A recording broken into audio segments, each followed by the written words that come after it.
Psoriasis হলে তাদের ক্ষেত্রে অভ্যন্তরীণ কিছু অঙ্গ-প্রত্যঙ্গের সমস্যা দেখা দেয়। এর থেকে লিভারের রোগ, হৃদরোগ বা কোলেস্টেরল বৃদ্ধি বা কোলেস্টেরল ভারসাম্যহীনতা দেখা দিতে পারে। কখন বাড়ে? মানসিক চাপ, লাল মাংস, এমনকি কিছু ঔষধের পার্শ্ব প্রতিক্রিয়ার কারণে এই রোগের বৃদ্ধি ঘটতে পারে। তাহলে এগুলো থেকে অবশ্যই আপনাদেরকে বিরত থাকতে হবে। আক্রান্ত স্থান থেকে সরাসরি সূর্যালোক থেকে দূরে রাখতে হবে। আক্রান্ত স্থান ত্বকে কাটাছেঁড়া করা যাবে না, এতে জটিলতা আরও বাড়তে পারে।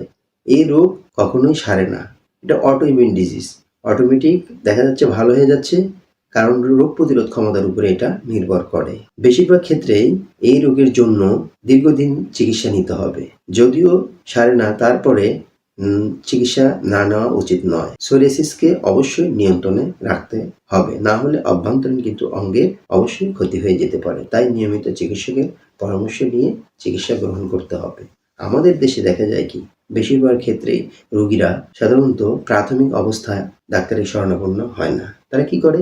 মধ্যবর্তী বা অতি জটিল অবস্থায় ডাক্তারের শরণাপন্ন হয়। তখন ফলে দ্রুত রোগ উপশম না হলে তাদের কি হয়?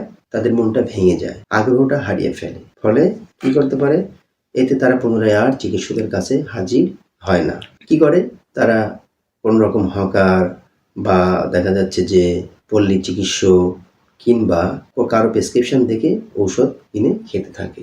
কিন্তু এতে তাদের আরও সমস্যা দিন দিন অবস্থায় যদিও তারা চিকিৎসা নিত, সেই প্রেসক্রিপশনে উপকার পায়, কিন্তু দীর্ঘদিন গ্যাপ থাকার পরে তারা আবার ওটা ফলো করে। প্রথম অবস্থায় যদিও রেজাল্ট পায়, পরবর্তীতে আর এটা রেজাল্ট পায় না।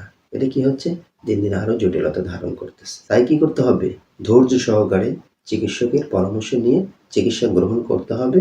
তাহলে সোরিয়াসিস বা অটোইমিউন ডিজিজটা নিয়ন্ত্রণে রাখা যাবে।